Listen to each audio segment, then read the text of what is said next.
Well done. You found the right piece of land, got the designs as per your liking, and you've got the plans approved.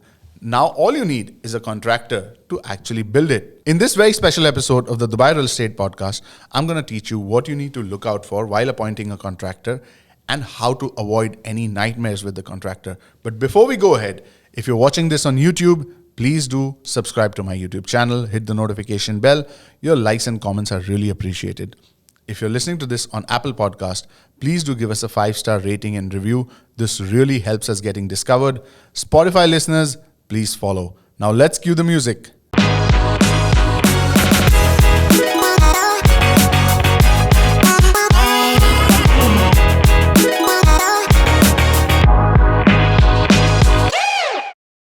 We're officially past the halfway mark to here. We're at stage 3, appointing a contractor. Yes. Now, this is the stage where things start to get real and there's real building that takes place. So let's start there. Speaking of contractor, can you define what a contractor is? So contractor is basically someone who comes and actually builds the house on your land, who's obviously approved, has an approved license to do that activity in Dubai.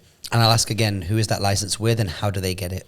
So they have to get the license from the Dubai municipality and the Dubai Economic Department that they have a contracting license, and they are allowed to carry out this activity in Dubai. So in the previous stage to this, which was design and plans approval, there is a team that puts together the designs of what the house will look like. And we spoke about how they have to satisfy the needs of the investor and the ultimate kind of final user. And then there's a plans approval team that needs to satisfy the needs of Dubai municipality.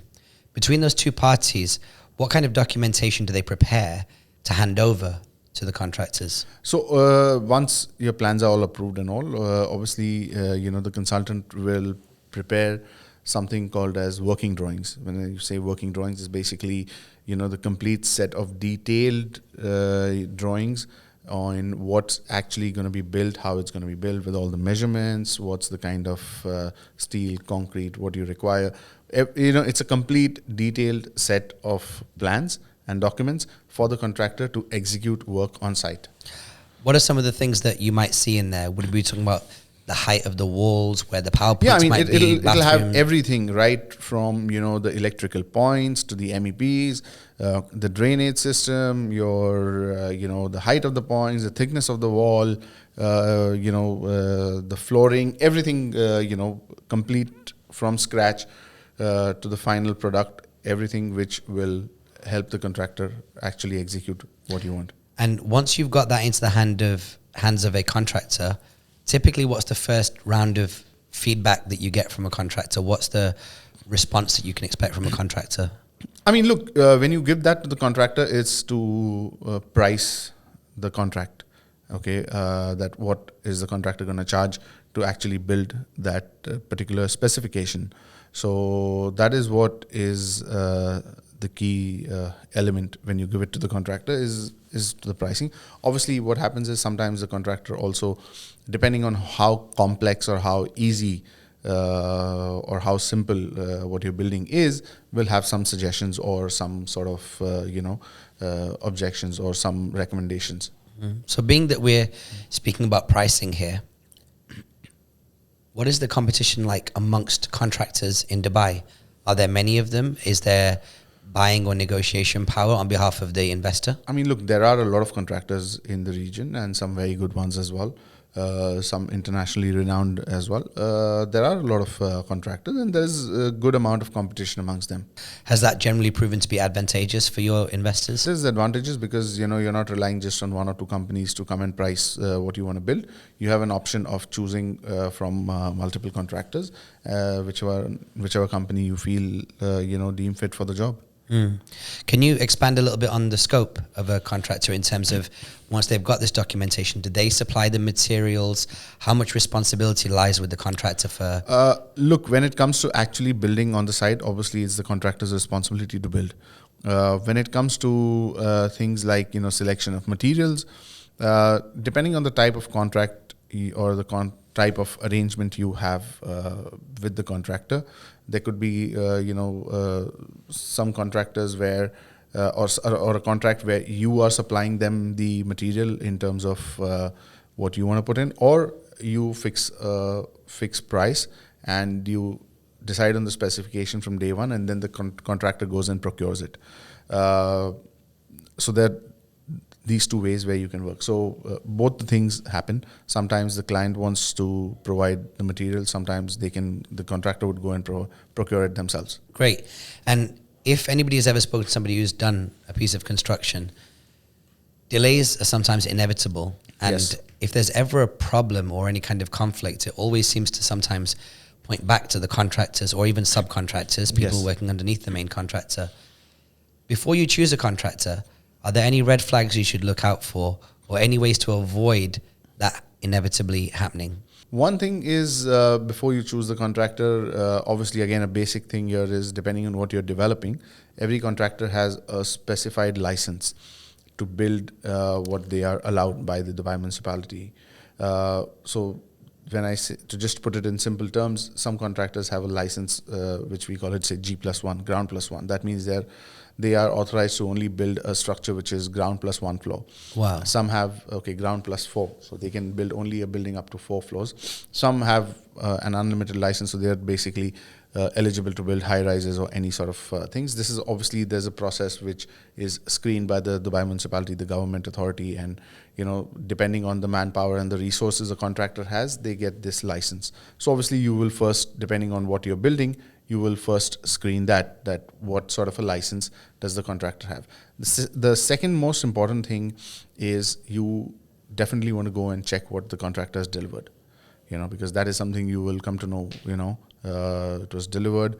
Obviously, not only that, also you need to see what the contractor's strength is in terms of manpower, resources, and how many projects they are actually carrying out, because you need to make sure if a contractor takes your job, he has enough resources to allocate to your site, because they might take the job, but if they don't have enough resources ready to allocate, obviously that will cause delays in your project.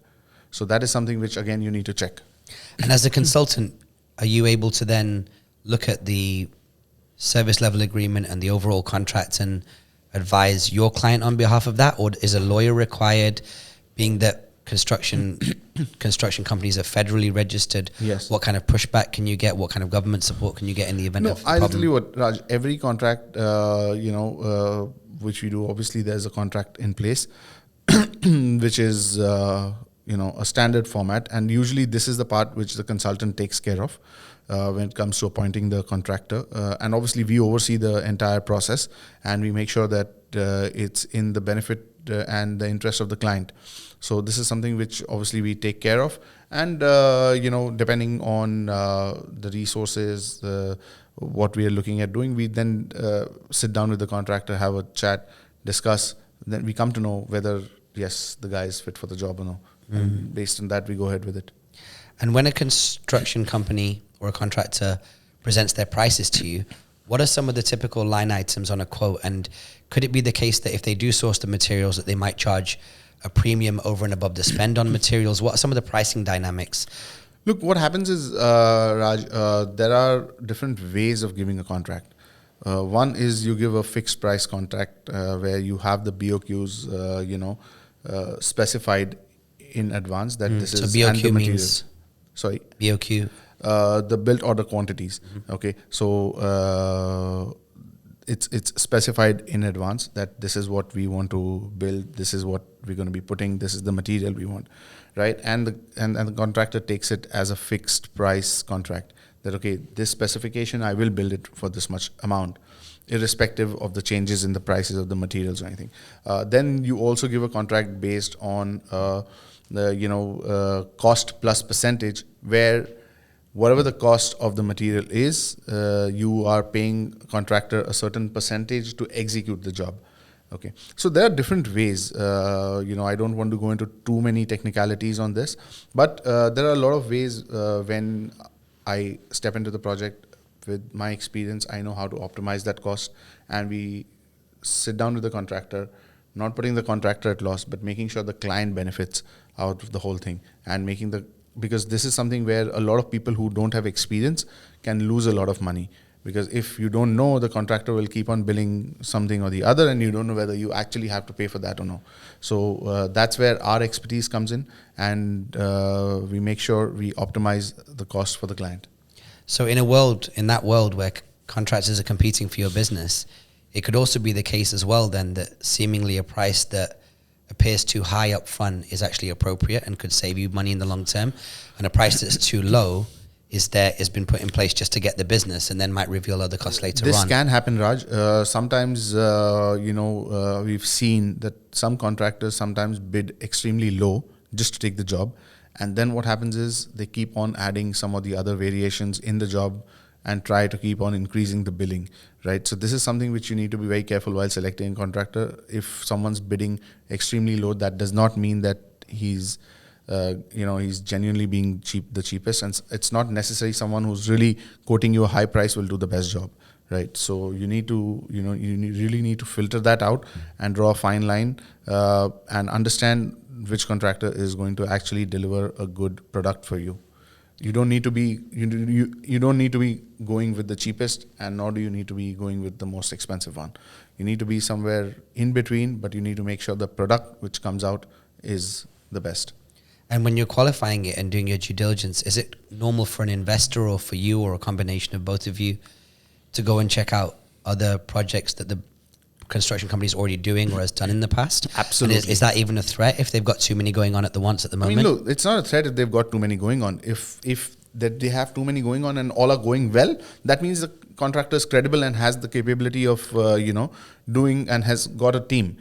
So that's not a threat. But if I go to the site and if I see, okay, there should be at least 50 people working on that project and there's only 10, then that's something of a concern, right? But if it is going well, then that's obviously a good sign. Are there any particularly good contractors that fit with certain areas? Like we've spoken on previous episodes about suburban areas, or are there contractors that fit with certain master developers? Look, that is not much, but there are certain contractors who specialize in certain things. Like, so there could be some contractors specialized in building hotels. They must be having vast experience with hotels. Some are experienced in building high-end luxury villas.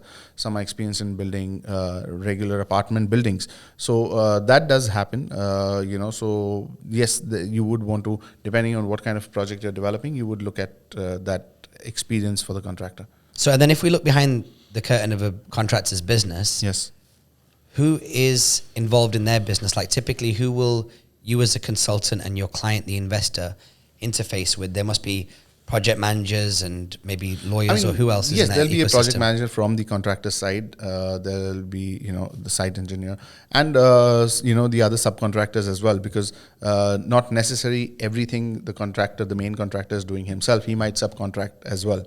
And do you interface with the contractor or the subcontractor in those situations? You would ideally interface with the main contractor, but in some situations you might have to, coordinate with the subcontractor as well. But typically the client would be dealing with the main contractor, and it's the main contractor's job to deal with the subcontractor. But you do have a say in the kind of subcontractor they choose, because, what happens is there are a lot of specialized jobs when you are building something, and if you want to have a specialized company which is, say for example, just giving an example, there's a subcontractor which, a company which specializes in doing landscaping and pools, and you want them to do the job, you can always ask the main contractor that, I want this company to be doing my pool and landscaping. Can you give me an example of maybe a few more typical subcontractors? Outdoor landscaping, there's outdoor landscaping, pool, the joinery, the MEP, the air conditioning, so there are a lot of other subcontractors which come into the picture. Okay, and then if you're working with subcontractors, or if you're working with the contractor, when a proposal is put together, what is in the pricing and how do you pay? Like, what are the typical things you can expect to see on a quote, and over what time do you pay for it? When main contractor is going to give you a quote, he's going to give you the quote for the whole job, whatever you've asked him to price. Okay, so that is one aspect. Sometimes it also happens that certain things are put out of the scope of the main contractor, and you as a client or a developer can ask that, listen, I don't want you to do this XYZ job, this I will get someone directly and I'll make them do it.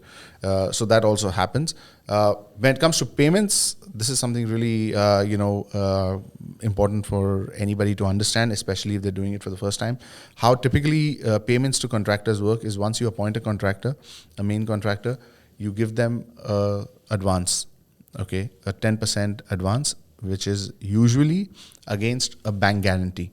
So the contractor gives you a bank guarantee for the 10% what he's taking from you as advance. This advance gets deducted proportionately from every bill the contractor submits to you.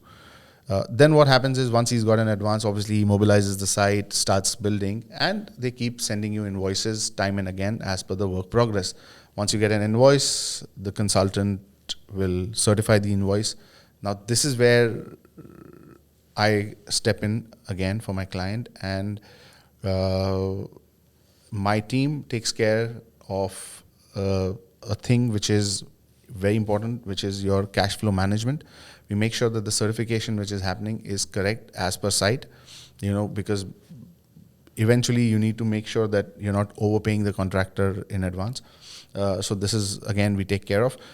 So then the contractor will keep billing as and when. Also, you, from every payment you make to the contractor, you keep a 10% retention. Because typically what happens is a contractor has to give you a 1-year defect liability period. So what this means that once the project is complete, if there's any defect of any nature whatsoever in the building or the villa, whatever you're making, any defects, it's the contractor's liability to fix it, okay, without any additional cost to the client.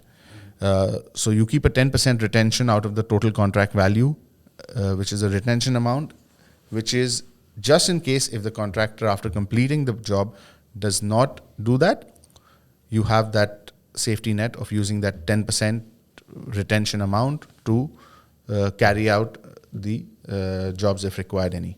Okay, and out of your total capital expenditure for a project like putting together your own, building your own property in Dubai, how much should be allocated towards the contractor and the build? Raj, this is again, it depends on the kind of development.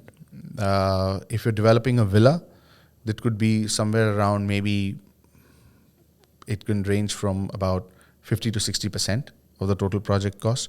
If it's a building, it could be 60% or 65% of your total cost. Like a multi-story. A multi-story, you say G+4. And if it's a high-rise, it can go even much higher. Right. This is because you were talking about built-up area. Exactly. So it all depends on how much is the built-up area, what's the cost of land, So it's subjective. But to imagine it being more than 50% is super fair. Yes. Okay, amazing. Well, that's incredible. If somebody now has a bunch of designs in their hand and plans approved and they're looking for contractors and they need some help immediately, what's the best way to contact you? They could reach out to me on any of my social media handles. I'm on TikTok, Instagram, LinkedIn at Tahir Majithia. They can drop me a DM, or they could email me on tahir@trustedhomesdubai.com. Great. And as mentioned, we have 4 stages that we've deep dived into. Yes. Stage 1 was identify and buy the land. Stage 2 was design and plans approval. This episode is appointing a contractor.